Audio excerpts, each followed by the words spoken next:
Whatever you're wearing right now, I am informing you, Mac Weldon is better.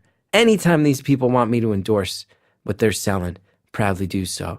Because I tell you, I'm wearing their underwear right now, and it feels like my private area is more well taken care of than ever before. And I mean that. This well-made underwear that I'm wearing. And it's held up for 2 years now as well. If you're a guy, you're going to want this stuff. If you're not, but you have a guy in your life, you're going to want to hook them up. You go to MacWeldon.com, you get 20% off using the promo code STORIES. That's MacWeldon.com. I'm telling you guys, I'm not lying. Really good stuff for you or the men in your life. Growing up, reporter Jonathan Hirsch's family was a little different. They followed a controversial spiritual leader named Franklin Jones. To Jonathan's parents, Franklin Jones was a god. But to people outside the group, he was a cult leader. Dear Franklin Jones is a new podcast from Stitcher. And I'm telling you, I listened to the first episode and I was blown away. Jonathan Hirsch, he's telling the story from his perspective. It's very personal. And I really do have a feeling that fans of Beautiful Anonymous would respond well to this story. It's a cool, gripping show that I listened to. Subscribe to Dear Franklin Jones in Stitcher, Apple Podcasts, or your favorite podcast app.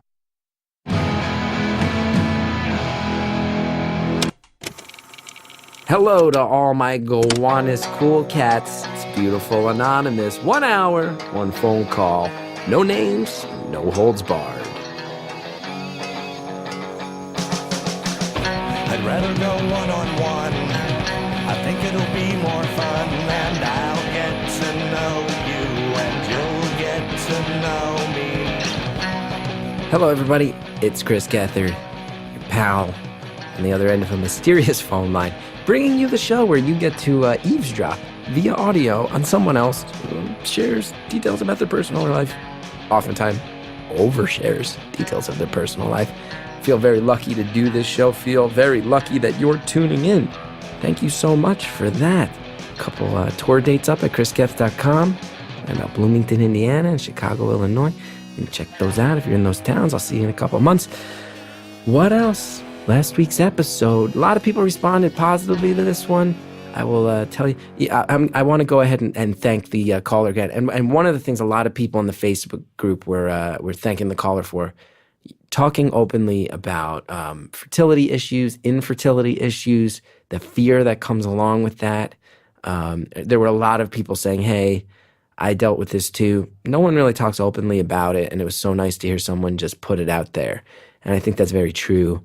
And thanks. And caller, if you're listening again to our English friend, thank you. I think it really meant a lot to a lot of people. So thanks for that.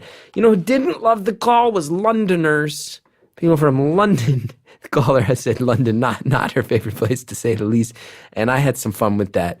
And I will tell you, first of all, I want to just be clear. Love London. London is a fantastic city. It's also it's probably the only place I've ever been that makes New York look laid back as far as how people are rushing around and this high octane get where you're going life. London is a fascinating place. I couldn't keep up with London. I could not keep up with the city of London. And I live in New York.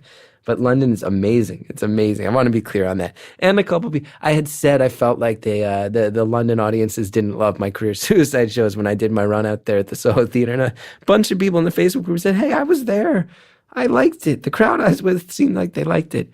And I will say thank you for coming. And I felt like it was liked, but just, interesting cultural difference, a little more nerves and a little more, people are a little more taken aback maybe than the American audiences. Who cares? Apologies for any Londoners who are offended. I want to come do a Beautiful Anonymous live in London. Met a lot of the fans out there when I was there. And that's one of the major goals I have for this show. Live London show. I don't know if you want to come along on that one, Jared. You should come along. Big thumbs up right there. Okay, sounds like we're going to London. Okay. Anyway, this week's episode, excited to bring it to you. This was our first live show from our Bell House residency. The Bell House is one of the great venues in Brooklyn. Do a ton of great comedy, great music, podcast tapings. The Bell House is so cool. Huge thanks to the people who run the Bell House, the staff at the Bell House. They took great care of us for 3 weeks. And thanks to everybody who came out. There were people who traveled to New York, and the New Yorkers stepped up. We had 3 shows. Sold out the first and the third one. Second one came about 5 tickets away from the sellout. I was, of course, bummed about that because I'm crazy. But we did. We had like 350 to 400 people at every one of the shows, and it felt like such a cool, for a community that's all about one-on-one, quiet conversations, empathy. What a cool thing for to have like this show of force that over a month, over 1,000 people showed up to just listen to phone calls. Big thanks to Dan Soder, who opened the show. You guys aren't going to hear that, but anybody who was at the live show can tell you he was hilarious. Good friend of mine. Good show. And the call, I think you're going to like it. The crowd was really into it, and this guy was fascinating. How do you go from drug dealing to what this guy went to? It's a stunning turnaround. I think you're going to like the story. Brace yourself. There's some stuff about animals in here that's disturbing, to say the least. But that being said, outside of that, I think really fascinating call. Enjoy it. Thank you for calling Beautiful Anonymous. A beeping noise will indicate when you are on the show with the host. Hello. Hey, how's it going? Not too bad. How's that crowd tonight? Crowd's really nice. Really nice, yeah. Sounds like they got your That's back. good to hear. I can hear them. Yeah, I like. You know what? I think you're the first live caller to ever take the crowd head on like that. I mean, we got to give them a show, right? They paid, huh? Yeah. Oh, thank God. I like your attitude. Not all the live callers have had this attitude, my friend. Usually, though, I have to explain, there's a crowd here, and they're very nice people, and they're going to be submitting questions, and you were just like, fuck yeah, how's that crowd? Let's get them. I like that. Wait a minute. They're submitting questions tonight? What was that? They submitted questions for me to answer, or is that not happening tonight? No, it is. So the way it works is that there's a hashtag, and they can use it to send thoughts and questions my way. And got you. Yeah, so I'll check in with that throughout. So it's a very normal call. That's like the only variation is that every now and then you might just hear me say, I'm going to go to Twitter, and that's just people asking questions. And all right, right on. And congrats, there were over 12,000 call attempts tonight, and you're the one who got through. Yeah, I was super duper needy. I've been calling since 7. I got through 6 times, got hung up on 6 times, but back again. Look at that. I guess it's meant to be. It's meant to be. So, what did you want to talk about tonight? Well, first, let me just get settled in. I get starstruck super easily. I ran into Eric Andre on a date one time, and I was speechless for about 4 hours after that, so give me like 45 seconds to get settled in. Yeah. The amount of times that people call my podcast and talk about other comedians is staggering. The frequency with which this happens is getting alarming to me. No, that's awesome. Yeah, Eric's a very nice guy. Yeah, no, he really is. Yeah. All right, but tonight I wanted to talk about, let's do a good old life story episode, how I went from dealing drugs to performing brain surgery. Wow, nobody's ever dropped a thesis like that. So you were a drug dealer. We gotta set the... It's awesome. Sorry? I said you were a drug dealer at one point in your life, now you're a brain surgeon?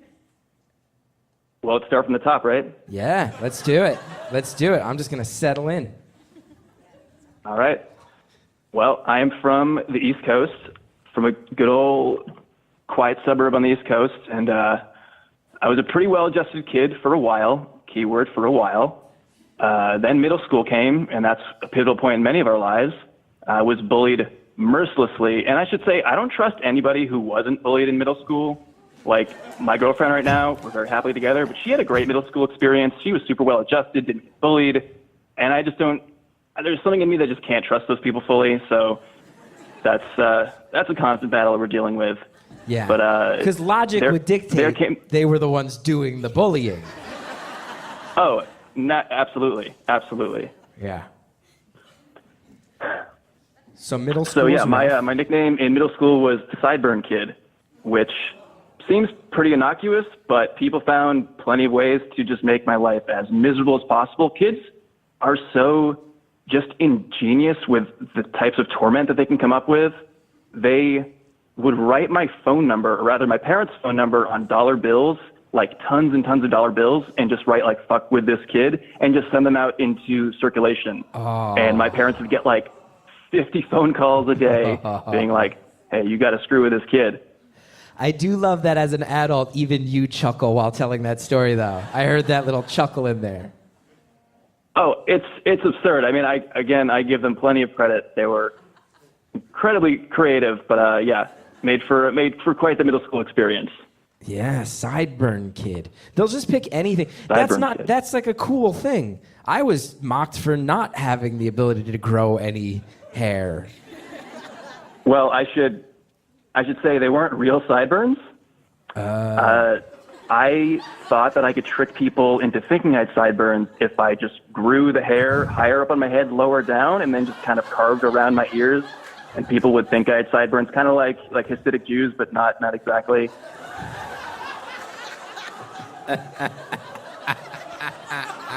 Yeah, that didn't quite work, but I still got the nickname, so I guess it kind of half worked. Yes.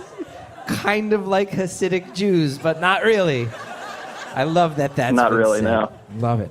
Okay, so this makes you an outcast. This makes you a loner. You got some anger in your gut. I see where this is going. Yeah, exactly. Got the perfect recipe. So from there on, I was around 14, and I'm like, I'm done with this. I don't want to deal with, being an outcast. I'm just going to become the sketchiest kid I can become. I'm going to grow my hair out. I'm going to get into just dirtbag activities. I'm going to become a mall rat, just adopt the persona that no one would want to screw with. And boy, howdy, did that work. Yeah. And can I ask how old you are? 27. You're 27. Okay. So you're 10 years younger than I am, but I can still, as an East Coast, I'm very well acquainted with the East Coast dirtbag. And as you describe it, like the scraggly, grown-out hair, you probably had like the dirt lip mustache, right? Like, not quite a full mustache. I kind of still do. Yeah. Yeah. It never leaves you. The dirtbag is always inside you, if not growing on above your lip. I love it. So keep talking us through this. So you're becoming a bad kid. Exactly. And I romanticized the type of lifestyle. I was like, yeah, like I'm a fucking badass now. And I'm sorry for swearing up top in the first 5 minutes for those families listening and your mother, of course. Thank you so much. But anyway, yes.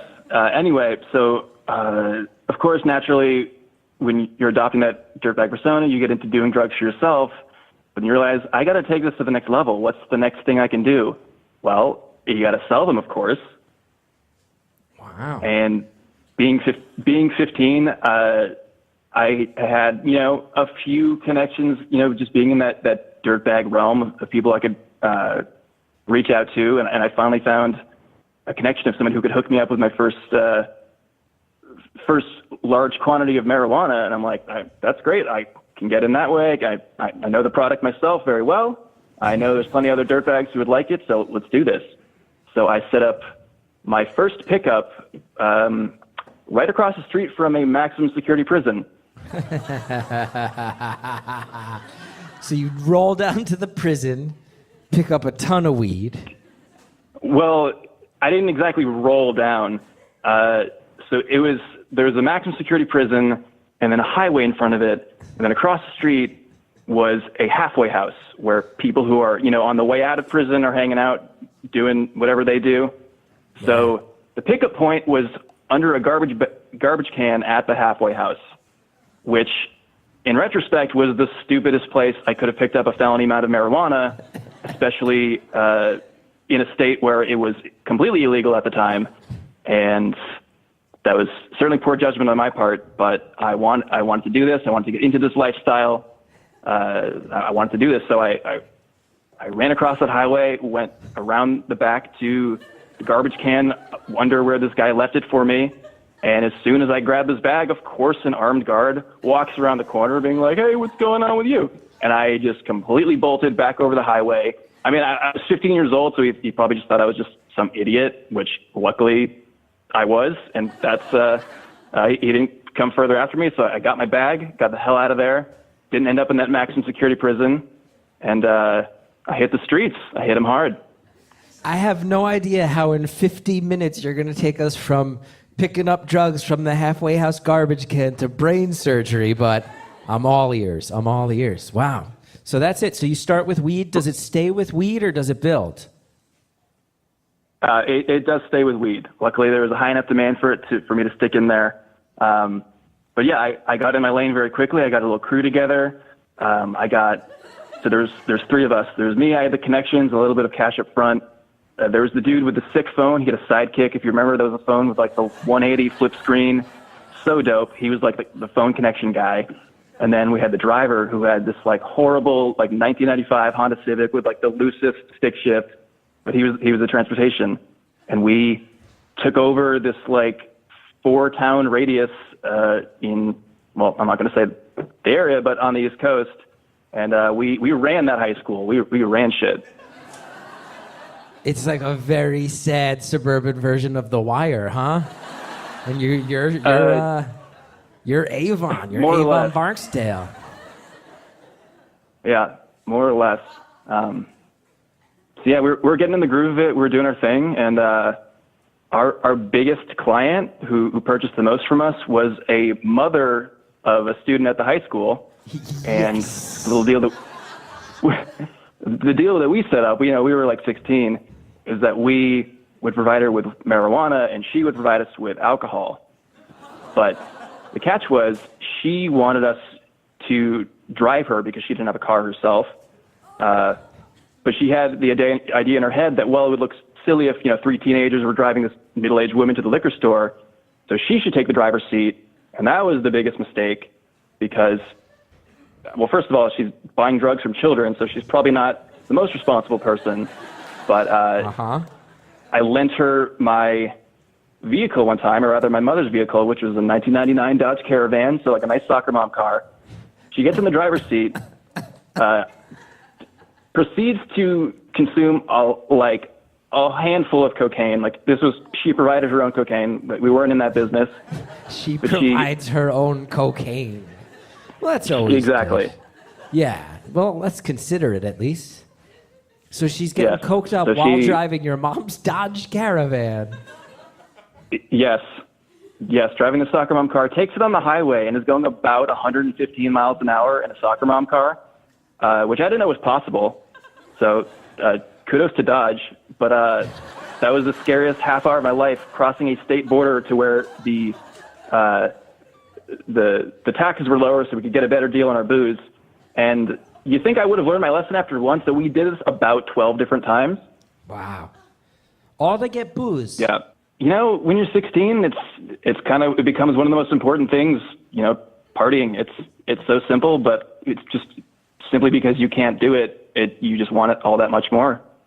Yeah. Someone did just submit a question that I like. Now, did this kid know that you were just rolling deep with his mom? Did the kid from school, would you see him in the hallway and you'd be like, hi, and he'd be like, shut up, you both knew? I wish, although it was a young girl and she was totally in on it. She was like, yeah, I know my mom is totally like this, hang out with my mom, do your thing, whatever. She was over it. That went from funny to sad awfully fast. Yeah, a little bit. It wasn't the most functional family setup, as you can guess. Yeah, I will say, you're a very good storyteller, and I think all of us have an insanely clear picture of the exact type of town you grew up in. All of us know either the neighborhood or town near us that was our version of this.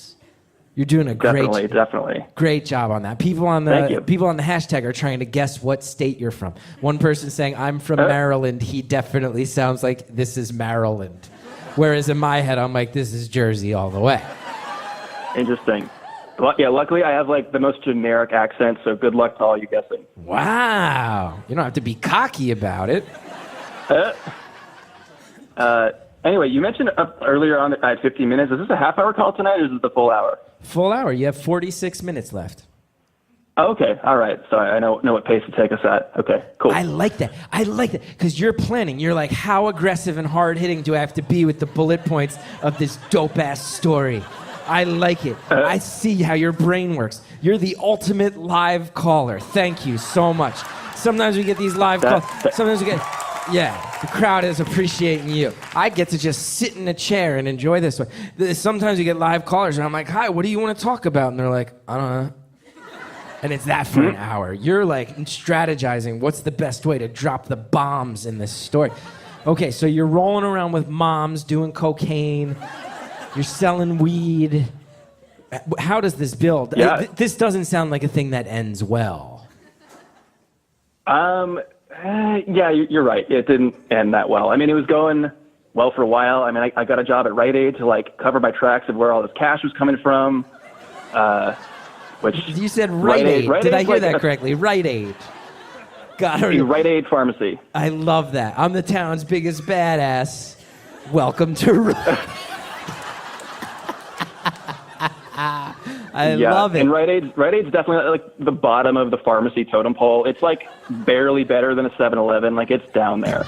It is kind of the 7-Eleven of pharmacies. What did you do at the Rite Aid? What was your department? I mean, I sold drugs out of the Rite Aid, but on top of that, I was just, your tip.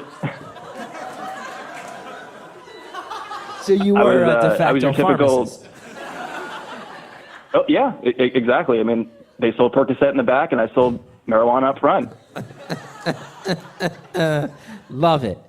All right, working at the Rite Aid, got some cover. People don't know what. People can assume the big bucks are coming from. No, wait, hold on though, because I would imagine if you're for real that you had like a crew of people, it sounds like you were making a decent amount of money. Like, how serious was this? Because we all know, like, there's suburban weed dealers who are like nickel bag kids who just want to have their own nickel bag left over. And then there are the people who it's like all of a sudden they've got like a couple pounds in their house and it's out of control.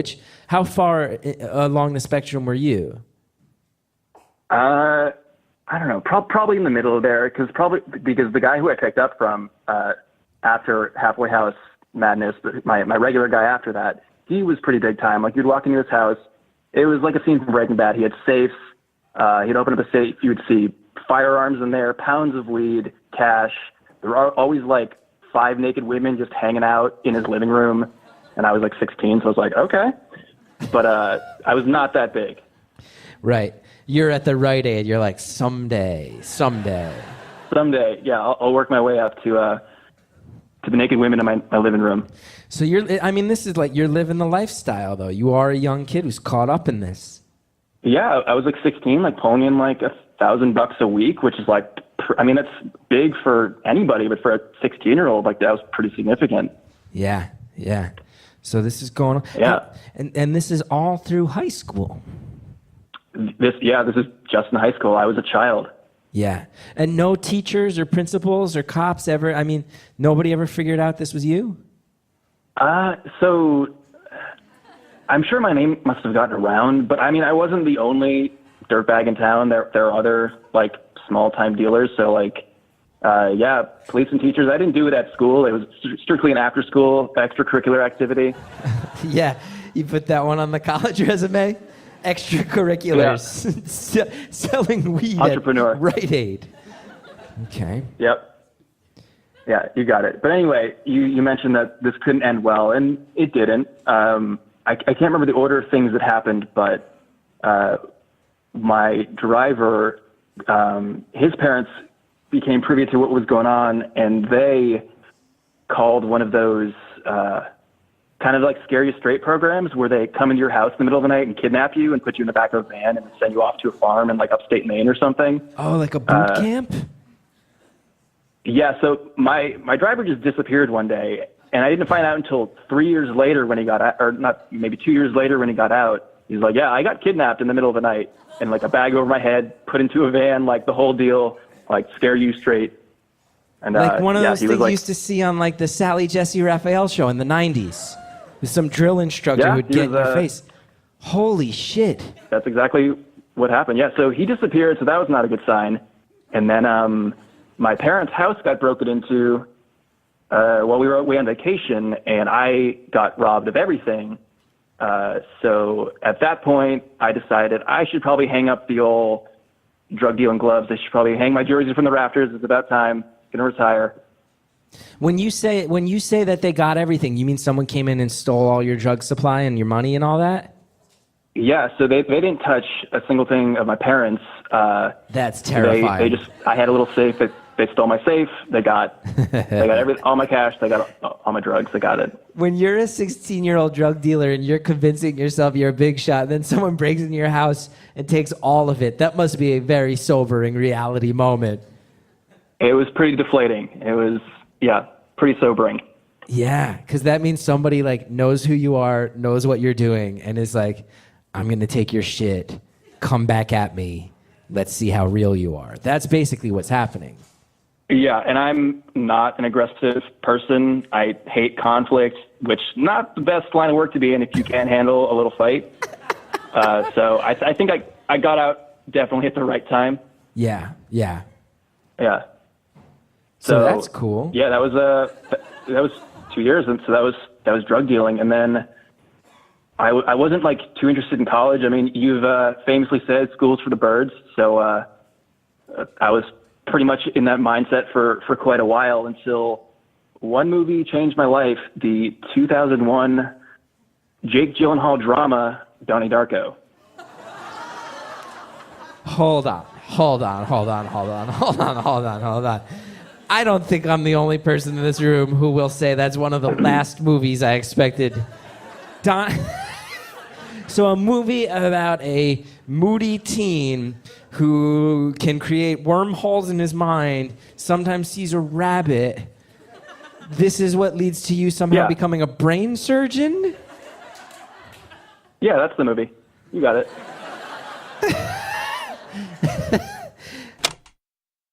Let's give it a pause. 'Cause there's so much crackling live energy. You guys probably need to take a breath, cool down for a second. We got advertisers. Check them out. They got promo codes. You can get cheap stuff, discounts. Use those things. It helps the show when you do. We'll be back with more phone call after this. Being healthier is at the top of everyone's New Year's resolution list. And Care of is there to help you feel your best by taking the guesswork out of choosing the right vitamins. That's care/of. I want everybody to check this thing out. Vitamins can fill the important gaps that your body's missing from your diet or give you an extra boost where you need it.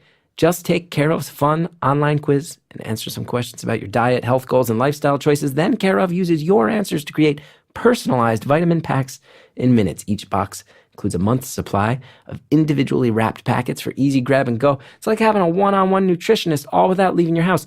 And I will tell you guys, full disclosure, Care of hooked me up with my first month free. They said, Gethard, we're going to advertise on your podcast. Check this out. You know what happened? When I started running low, I signed back up. I'm paying for it now. It's a cool service. You go on their website, start talking about different things you want to improve. And for me, I got joint problems. I list my joint problems. I list that I got some bone issues with my conditions that I got. List my digestive issues, because as anyone listens to this show knows, I have many digestion issues. And it's so cool. They send you this box that's easy. It fits right in the cabinet in my kitchen. Doesn't take up too much space. There's 30 individual packets filled with 5 or 6 vitamins each. Every morning, I just grab a packet, take them. I know I'm done for the day. And if I'm running late, running out of the house, I just grab it so I can take it for later. It's so simple. They print my name on each packet. It feels cool and personalized. Motivational quote on each packet. Start your day with. Care of is a no-brainer. For 25% off your first month of personalized Care of vitamins, visit takecareof.com. Enter stories at checkout. That's takecareof.com. Offer code STORIES for 25% off your first month of personalized vitamins. And guys, I signed up personally. And it's great. It's really great. Check it out. Today's show is sponsored by Talkspace, the online therapy company that lets you message a licensed therapist from anywhere at any time. It is no secret. I'm a big advocate for taking care of your own mental health, and any system that allows that to happen in a comfortable, modern way, I got no problems with that. And I know one of the big barriers of entry feels like you can't fit more into your life. You're busy. Well, with Talkspace, therapy is as easy as sending your therapist a message. Get something off your chest whenever you need to. Talk about everyday challenges at work or at home. Just chat about life. You don't have to commute. Okay, no extra commutes. You don't have to leave your office. Okay, you're not going to get judged for it. You can do it from your cubicle. All you need is a computer with an internet connection or the Talkspace mobile app, You can improve your mental health. And remember, therapy isn't about venting your deepest, darkest secrets or digging into childhood memories. It's practical, okay? Everyday strategies for things like stress management help you live a happier life. Having a therapist provides you a designated person for you to talk to who's trained to listen and help you make positive changes. That's what I love about my therapy. It's pragmatic, easy to apply advice that really helps remove a lot of weight from my shoulders. And the Talkspace platform has over 2,000 licensed therapists who are experienced in addressing life challenges we all face.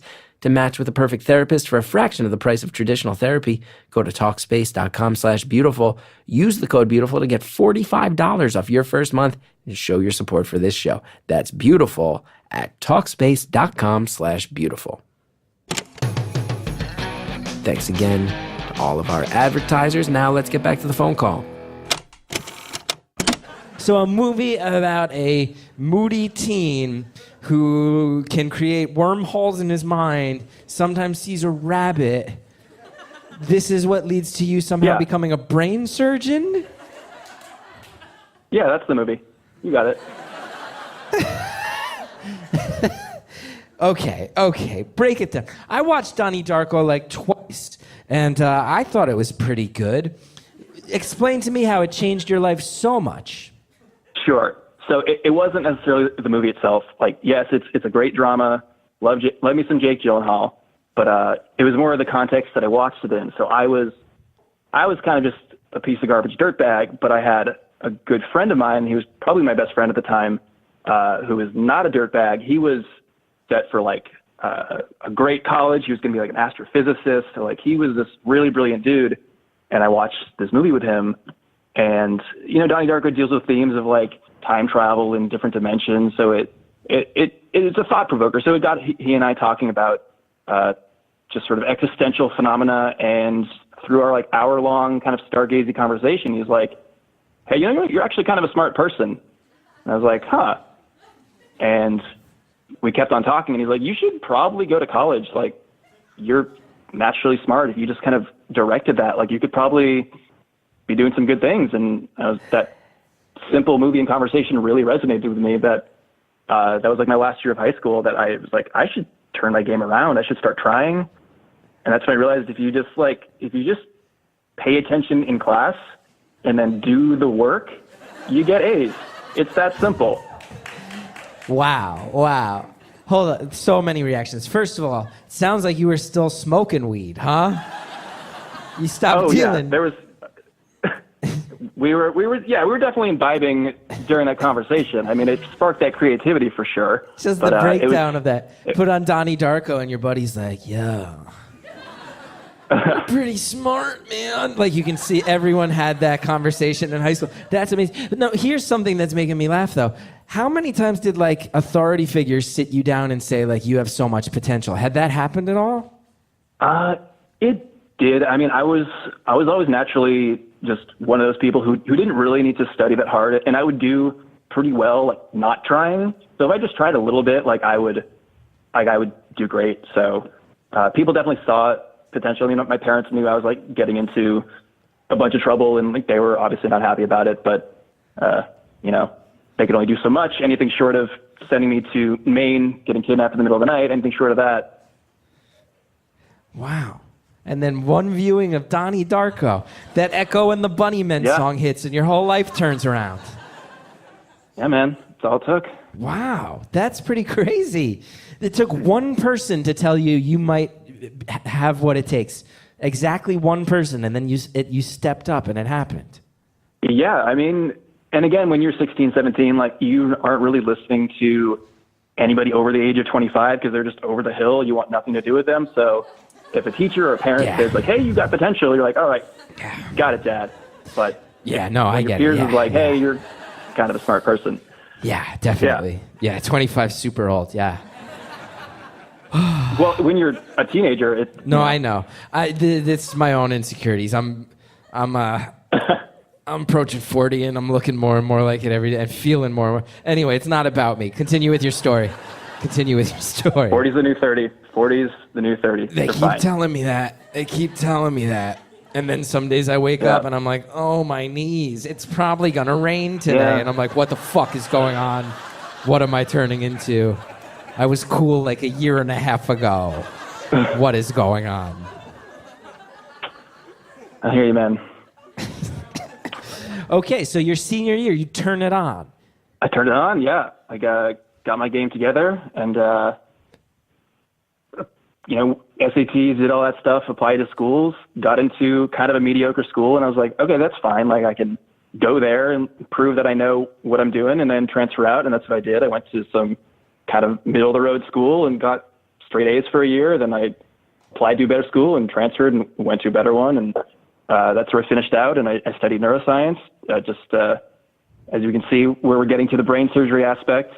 Studied that, did my senior thesis, got that out of the way, did some internships. And then my first job out of college was as a researcher, where brain surgery was a big part of the job description.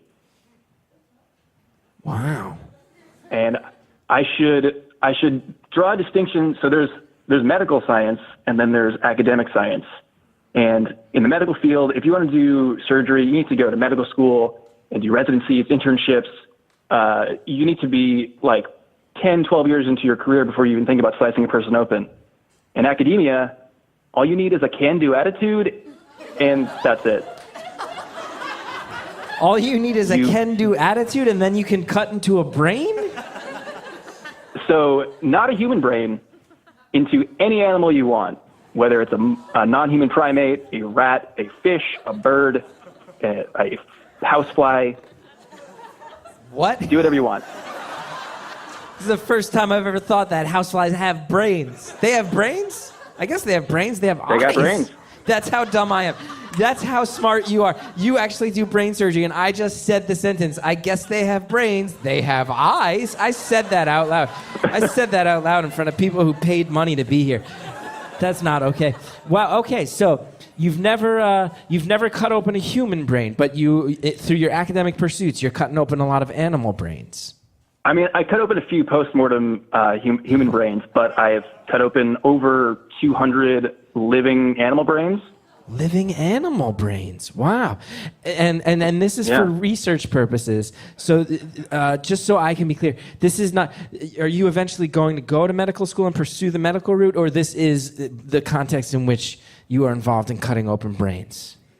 So I should say I left the sciences forever last year. So this is in the past. I am no longer a brain surgeon. Uh-huh. I hope you work at the Rite Aid again. I hope you're like, I just missed the Rite Aid so much. Yeah, man, I had it so good back then. I'm just chasing that old high. So, what is it like? Okay, hold on. I don't even know where. I'm going to go. I'm going to go to the Twitter. I haven't included the Twitter in a while. And as I formulate the questions, because we're in a new phase of the call, clearly.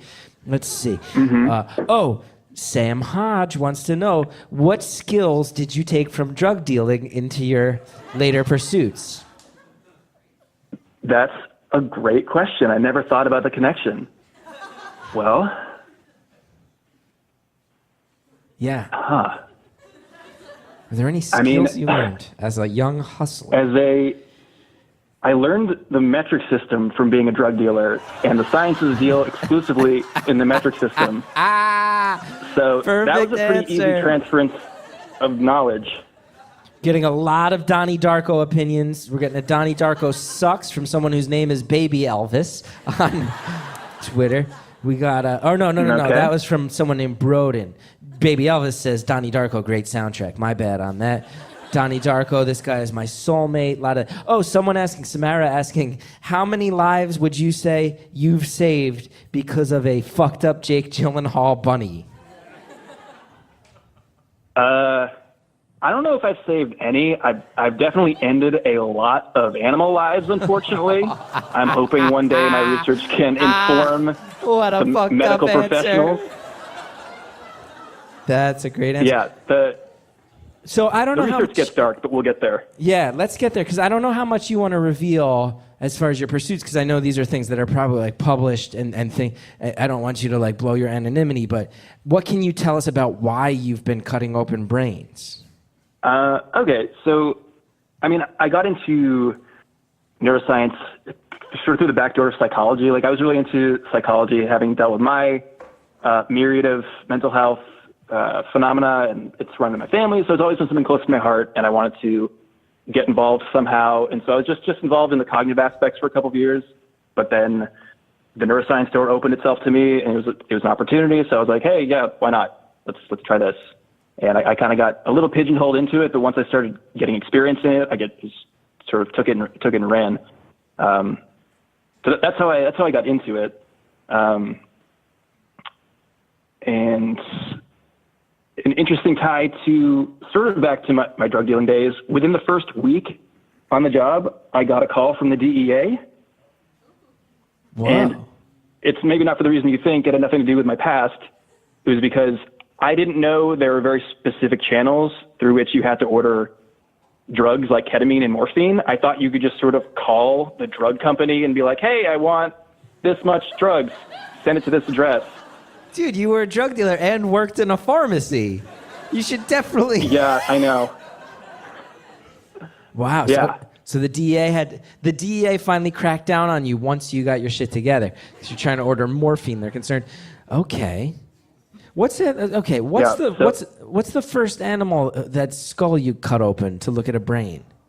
Rats primarily, just because their brain morphology is very similar to humans, and they're much smaller, and they're just they can have litters within a couple weeks, so the turnover is very quick. So you can see generational differences and et cetera. And they're also very smart animals to do behavioral studies on. So we mostly work with rats. There's also mice and monkeys and birds and all that other stuff that I mentioned, but primarily rats. Primarily rats. I will say, people heard you say rats, and then you're like mice, birds, and then monkeys got an audible gasp. Monkeys was different in everybody's minds. We rank animals based on how cute they are and how much they resemble us. People did not like hearing monkey. They didn't like that. So what's that like? What's it like to cut into what's that? And it's living. Well, a few things. You need to learn how to distance yourself emotionally from what you're doing. And the way that I did that was I listened to comedy podcasts, which probably not the best thing to do when you're trying to be very steady with your hands, listening to something that could potentially make you laugh.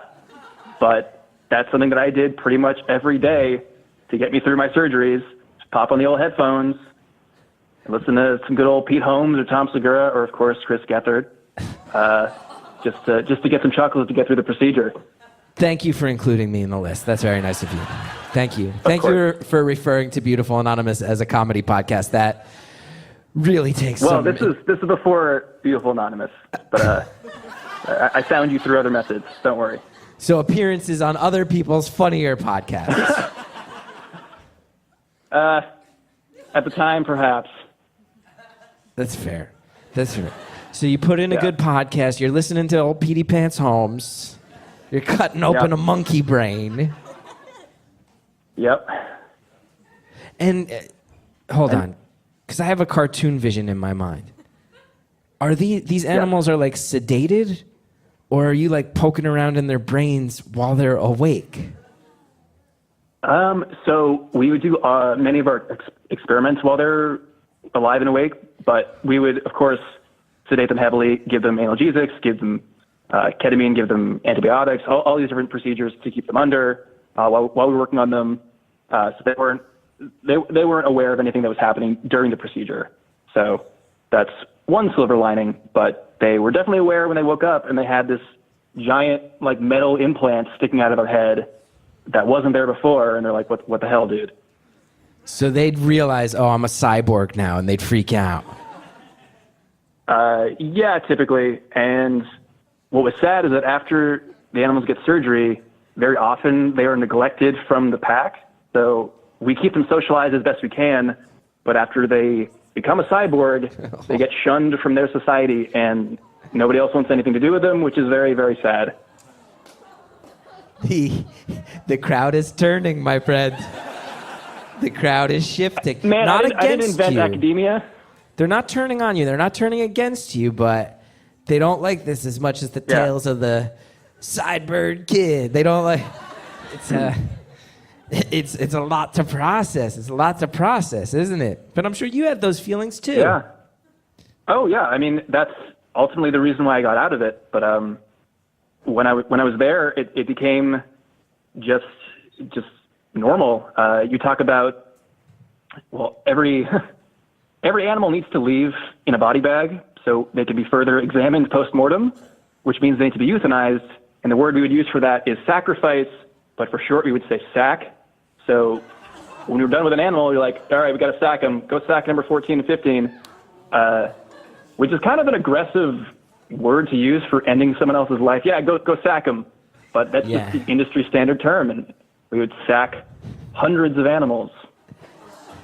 I can feel the vegans of Brooklyn getting progressively more uncomfortable with this. I will say I became a vegan after that job. You became a vegan?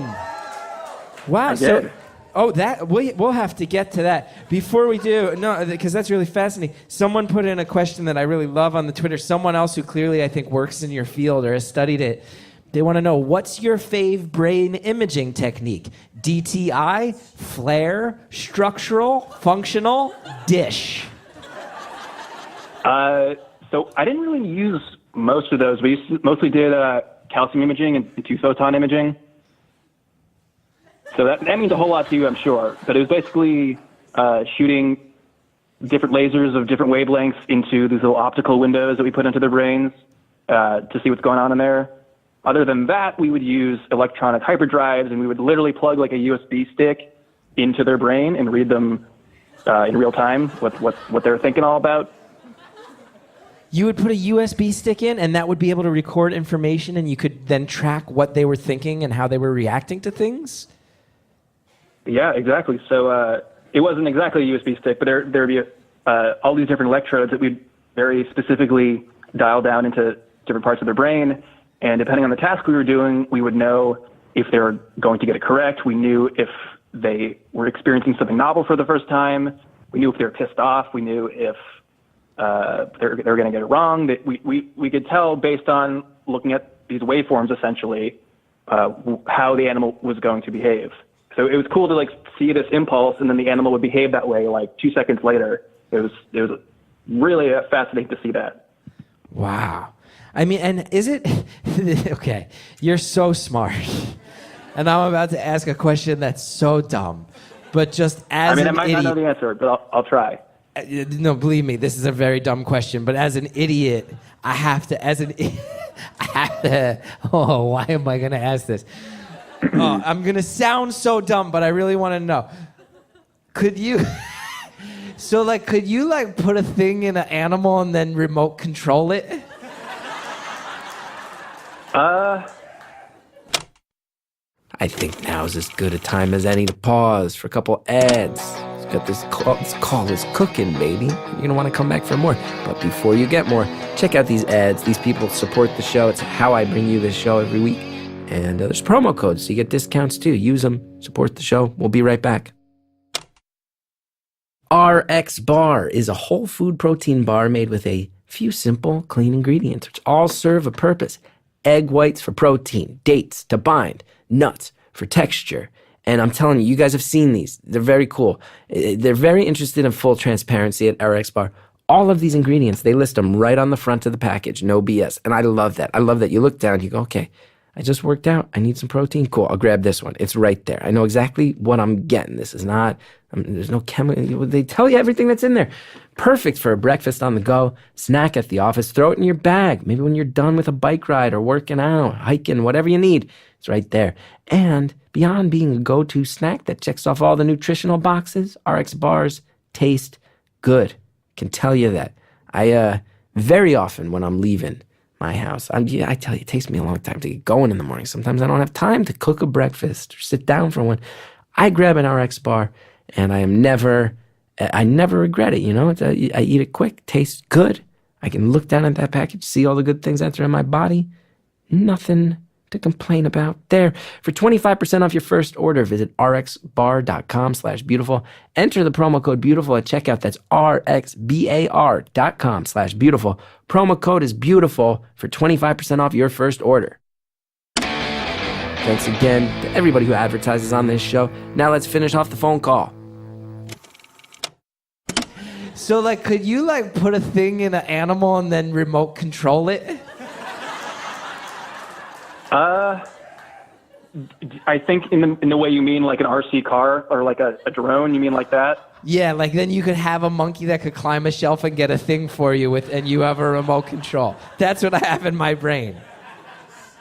So I'm going to say that's probably possible. We didn't do that, but you could theoretically implant some electrodes into their motor cortex and send impulses at different frequencies, and you could probably get them to, I mean, you can definitely get them to move various limbs. I don't know if you could coordinate it quite to the point of your robot pal, but I hope someone's inspired to try that now.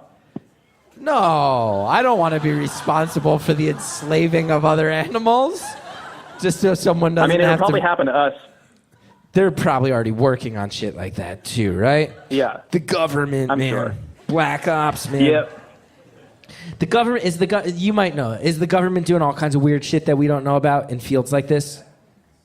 I mean, definitely. And granted, I was working out of a university academic context, and like the shit that happens behind closed doors there is already like grotesque and like obscene. So the fact that it's happening on a university level is already bad. I'm sure whatever is happening at like a governmental federal level has to be like mind-boggling. Now we can connect some dots. You saying like the stuff happening behind closed doors was obscene. I became a vegan after I left that job. You saw some shit go down, huh? I mean, every day. What's the type of stuff we're talking here? How sad are we trying to get? As sad as possible. Okay. All right. I know how to do my job. Okay. Let's do it. In addition to brain surgery, I was also in charge of handling the animal colonies from like animal health and care and reproducing, mating, all that stuff. I was also in charge of euthanizing them, and we would have to do that quite often en masse if they didn't test positive for the various genes that we needed them to possess.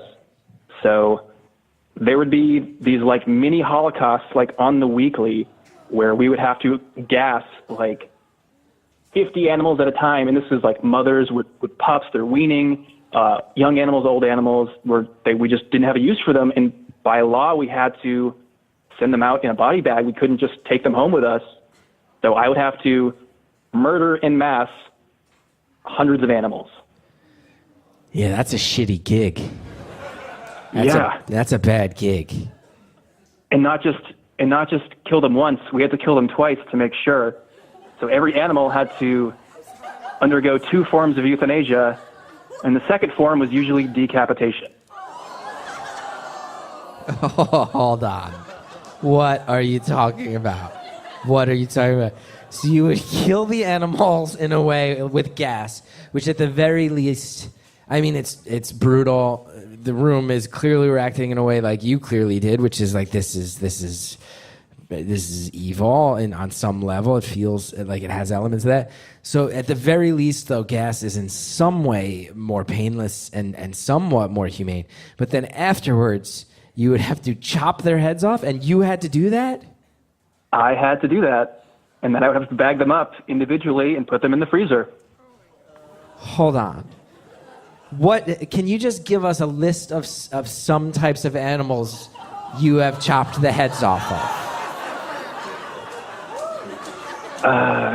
So it was, like I said, primarily rats. There were mice in there too, and there were ferrets as well. I didn't do any of the decapitation on monkeys. I did not to get through that. Mostly just rodents. Yeah. Let's not pretend as New Yorkers that the image of decapitating thousands of rats bothers us all that much. Let's not pretend. I understand. Although, if you spend some time with them, they're like super smart and like have personalities and like they'll hang out with you. You can feed them Fruit Loops and they'll eat it like a bagel. Like it's super cute. Like they're actually pretty cool animals if they're not like, eating pizza out of dumpsters. Like they're pretty cool to hang out with.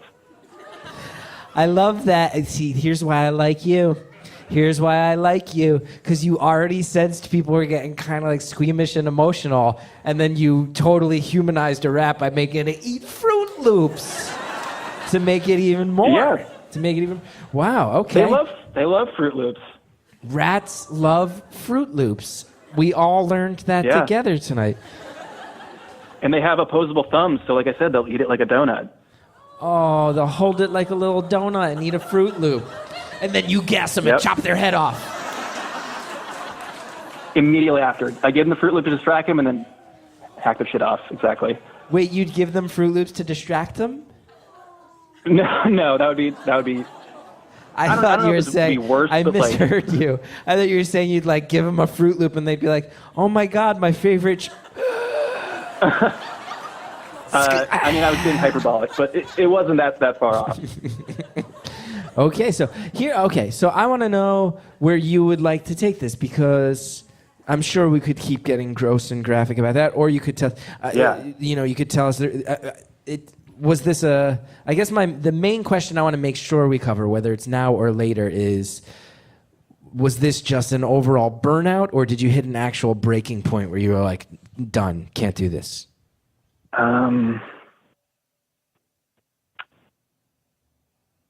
mean, it wasn't any like singular experience where I was like, I killed 2,000 animals today. Like, that's it. It wasn't anything like that. It was just like an additive, like every day it would just kind of chip away at you a little bit more. And I tried to have as much integrity with the job as possible, but like some people didn't really have a soft spot for the animals, so they would really just treat them like, I don't know, it's like materials, like they're just a material in this project, like just they're totally expendable. So like, if people were too lazy to bring them back up to the animal facility, like, we'll just sacrifice them right now, so I don't have to walk 3 minutes out of my way. If I can go home a little earlier, like people do some really gross stuff like that. And academia is kind of a dirty place to work anyway for the types of like falsification of data and like lies people tell and the ways people treat animals. It's all kind of gross. So I really just had to get out. Yeah, I would imagine. And you dropped the number 2,000 in a way where it made, I think, me realize, and all of us realize, you're not exaggerating. That was like that wasn't an abnormal amount of animals to die in a day, huh? I mean, that would be high. I worked in a pretty small lab, and I probably euthanized during my 3 or 4 year tenure about 1,000 animals. So break that up, about 250 a year. Yeah, that's more than anybody wants to behead. Yeah, that's still, nobody wants to behead still a ton. Hundreds of animals a year. Wow. No. So you had to get out. Morally, you had to get out of this situation. Exactly. But yeah, I mean, I'm happy to make you guys more sad. I can tell you about weird things I had to do there. Like, I would have to get very close and personal with the female rats, and I'd have to swab individually every single one of their vaginas to see if they're ready for mating. And I didn't think, if you asked me at 16 years old, if someone told me, hey, you're going to be swabbing rat vaginas when you're 25, I probably wouldn't have believed them. But that became a pretty common part of my job description. I love it when like you're watching Donnie Darko and your friend's like, you have a lot of potential. I bet down the line, someday, you might swab a rat vagina and then eventually cut its head off. And you'd have been like, wait, that just sounds like the track I'm already on as a teenage drug dealer. Right? Yeah. Yeah, it was brutal. It was weird. It was emotionally draining. Yeah. It was a lot. As you can imagine, a lot of people are sending me hashtag notes with opinions on this stuff. This made me laugh. This is what the takeaway was for one person out there in the crowd. I personally love rats. I even have this whole life and adventures imagined for the one-eared subway rat I see every morning. His name's Bill. That's one person has a personal friendship with a New York street rat.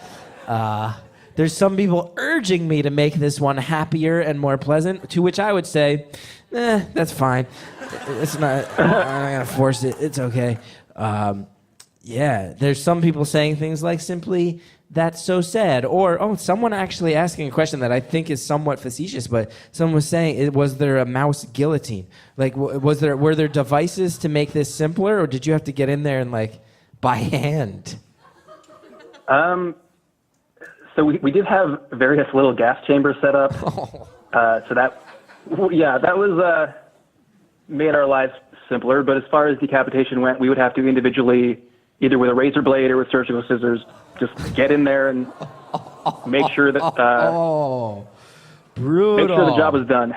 Yeah, you can't do that for too many years.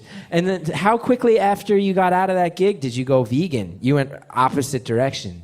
Yeah, so probably like 6 months. Yeah, I would imagine that's quick. I'll say something here too that I bet you'd agree with, because I've always been a little bit of an ignorant guy. I still eat fish. I gave up the rest of the meat, but my wife has been a vegetarian for a very, very long time now. And one thing that's eye-opening that I just want to put out there, and this sounds obvious, but I didn't realize how easy it is. It takes you about 10 extra seconds to check if your products have been tested on animals or not. It takes almost no time. And when you go to any pharmacy, like you're picking out shaving cream, you just turn the cans around until you find one that says not tested on animals, and it's not hard. And then you're not participating, at least to the degree that you would be otherwise, with stuff like what you're describing. Yeah, I mean, we all have control over what we consume and put on our bodies, put in our bodies, whatever. I mean, I'm in the camp that, like, just do your best. Like, you can't get 100%. It's impossible. So I would hope that you don't let your life become consumed with this obsessive, like, it has to be absolutely 100% pure, because I don't think anybody can, like, in good faith claim that. So I just say, do your best. Yeah, and I would also say, too, like, there's something, like, you'll read about cancer research on animals, and it's like, of course, like, if it's going to improve the life of humans, then there's certain things that animals are taking the hit for, and we have to, like, honor that. But then there's also things where it's like, hey, you could just go down to the lower shelf and check the other can of hairspray, and maybe you're not participating in something that's you've seen up close is pretty brutal. Yeah. So an extra 5-10 seconds, that's all it takes. And we got 10 minutes left. Where are you at now? You're vegan. You're out of that world. Yeah. What are you up to now? Yeah. I mean, a lot happened. I left. I traveled the world for a year. I came back. I moved to a new city. I got into advertising, which is totally different and has its own evils, of course. Much more wholesome and above board industry. Oh yeah. No, it is. Traveled the world, got into advertising. Sounds like you did a lot of soul searching. Yeah, I mean, that was the goal of it. Although I didn't necessarily come to any specific epiphany when I was overseas. I kind of just came back and I'm like, well, I still have to do something with my life. I like Mad Men a lot, so like, let's see where this goes. I love that there's still a little 15-year-old pothead inside you. So, I like Mad Men. It never leaves you. Do you still smoke weed? Not really. I kind of outgrew it in college, like once in a while. Yeah. But you're not that kid. I do love that it's still, that's so funny to me that when you were 16, you were like, Donnie Darko. And now you're like, oh, like Mad Men. All your major life decisions have been driven by pop culture you like. I mean, kind of. So that's cool. I would imagine you must be, there must be, being in advertising must wear you down a lot less than the rat murder gig. Well, it wears me down in different ways. Like when I was doing research, like I could take a 2-hour lunch if I wanted. I could leave at 5. Like I had no supervision. Like clearly I was listening to podcasts and hacking animals in half. Like there's no supervision. But in advertising, you're dealing with like billions and billions of dollars. And you're working till like midnight every night. So like it wears you down in different ways. It can be soulless. It's long hours. It's a lot. Yeah, I mean, the grass is always greener, right? Do you ever pine for the days of going back to animal holocausts? I don't miss that part. I mean, I miss like hanging out with them because you have to like handle them to a certain degree to get them used to being with animals. Used to being with humans. So you would put like a cloth on your lap and like hold them for a while, feed them Fruit Loops, hang out, get to know them. So I definitely miss that part. Yeah. I get that.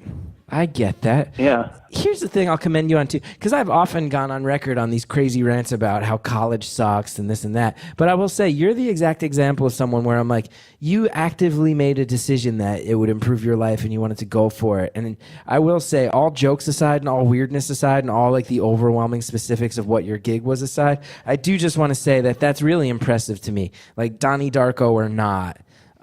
It's just really impressive to me that you were a kid who was spiraling in one direction and then you were like, fuck it, I'm going to take the reins and change it. I think that's really awesome. Yeah, I really appreciate that. And I'm still changing, making moves, waiting for the next Donnie Darko to hit me so I can pivot, do another 180, and claim that some other weird, obscure movie made me do that. So I like that. Still always growing and changing. And that's actually a plan of yours, huh? Like you don't really have a long-term plan beyond just get ready to just pivot in a totally different direction when it presents itself. Yeah, I mean, I'm guilty of falling in love with the beginnings of things. So yeah, I'm pretty susceptible to that, especially if something enticing comes along. Yeah, that's the way to do it. That's cool. I guess. That's cool. Let's see what we're checking in with, some last minute.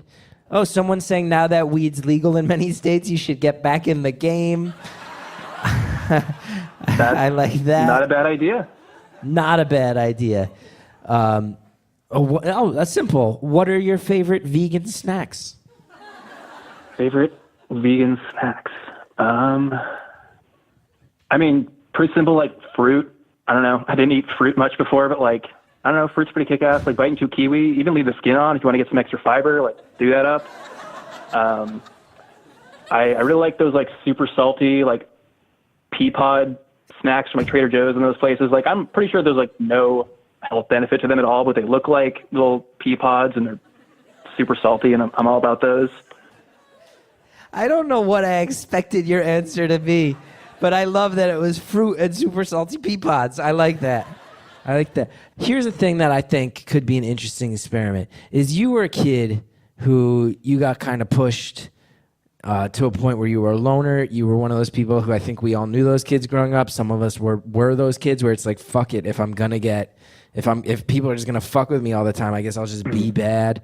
You went down that road. You took it pretty far. Like even the low level drug dealer kid in high school was still, definitely someone who you start to give up on. I'm sure there were a lot of people giving up on you.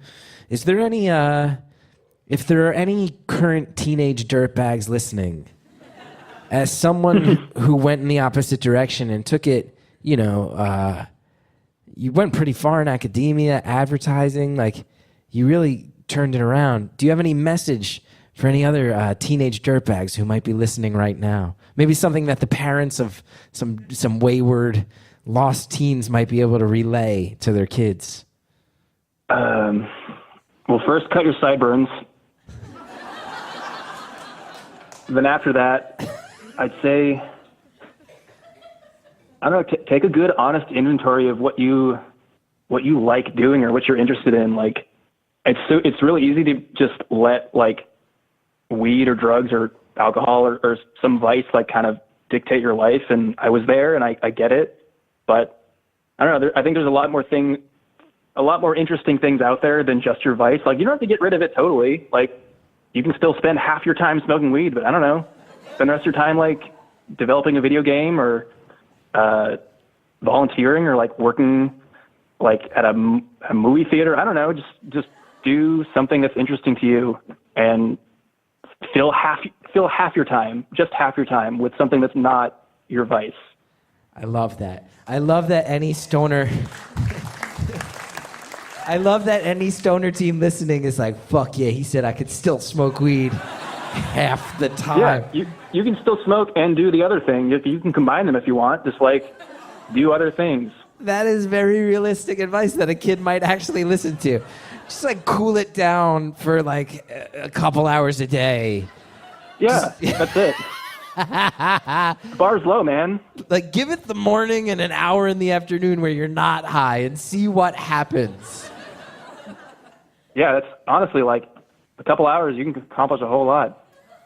couple hours, you can accomplish a whole lot. Any parent who is like, oh, maybe this will be the thing that turns my kid around is like, fuck, weed is still a central problem. Here's a question I have that's popping into my head. Do you have any idea what happened to that girl whose mom used to do coke and buy booze for kids? What happened to that girl? I mean, she's fine. She's married. She lives in the northeast of the United States. She's chilling. She's fine. Chilling. I don't know about her mom. Good answer. I'm sure she's not fine. That's good. It sounds like in a world that was rife with potential disaster, everybody wound up pretty unscathed. Oh, this is nice. Someone named Stephanie suggesting that your next career path should be high school guidance counselor. I think that speaks very well to your character. I like that. Huh. I like that. Oh, someone wants to know. I could dig back into my psychology roots, yeah. Yeah, your psychology roots. Someone says, someone wants to know where you traveled, when you traveled all over the world, when you took that gap. Yeah, I spent most of my time like hitting every country in Europe. I also went to India. I was there. I actually went to India twice. I had some family over there, so I had a place to stay. Went all over India. That's a total culture trip if you're looking for that. But yeah, I went to Hungary and Czech Republic and UK and Italy, all those places. You really went for it. You really decided to get out there and live. That's cool. We got 30 seconds left. Is there any message you'd like to send to Brooklyn, New York, and eventually the world via the podcast? It's a lot of pressure. I guess we'll just close it to say thank you so much for having me on here, and I'm really glad that this platform exists, and I'm such a huge fan of all the art that you create, and it really affects a lot of people, and I'm so happy and proud that I could have been a part of it, and maybe sent a message out to some of those dirtbag stoners out there. All right. Caller, thank you so much for letting us know about everything. And what a cool thing to hear that, to be someone who, when you were young, people were like, that wrong path, and then you turned it around. What a cool thing. Thanks for all the details. Thanks for being fun and kind. And thanks to everybody in Brooklyn who came out, had my back, showed the show of force that is the army, that is the beautiful anonymous community. Not an army so much as just hundreds of very, very nice people. And thank you. It was so nice to meet y'all. And thank you to Jared O'Connell and Harry Nelson for coming all the way out to the Bell House to organize things. Thank you especially to Justin Linville on this one. Justin works with me on tons of stuff. Don't always get to thank him at the show, but he really was instrumental in this run. A lot of you probably met him there. He's the best. Thank you, Justin. Thanks to Dan Soder for opening. Thanks to Shellshag for the music. Apple Podcast, rate, review, subscribe. I'm out of here.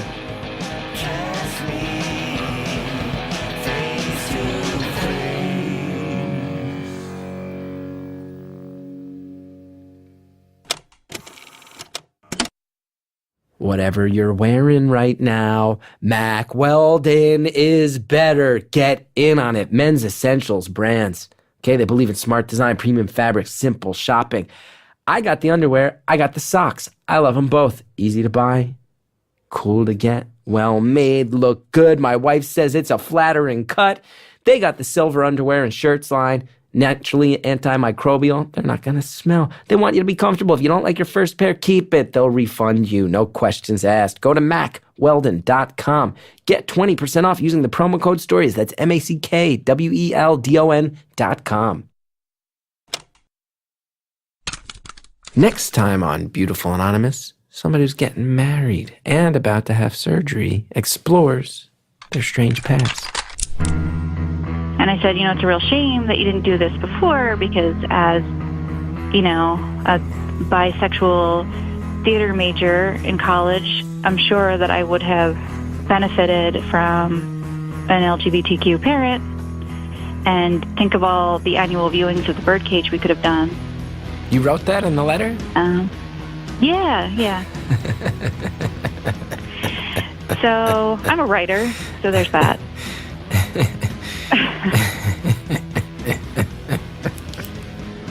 That's next time on Beautiful Anonymous.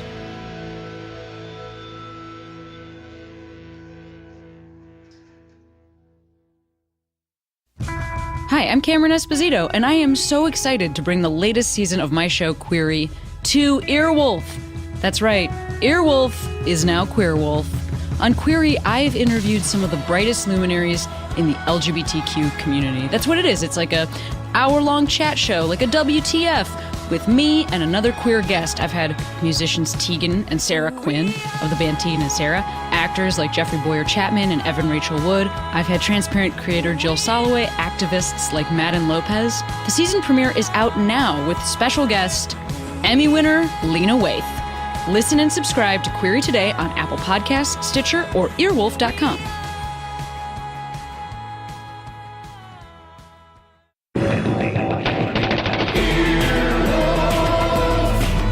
This has been an Earwolf production, executive produced by Scott Aukerman, Chris Bannon, and Colin Anderson. For more information and content, visit earwolf.com.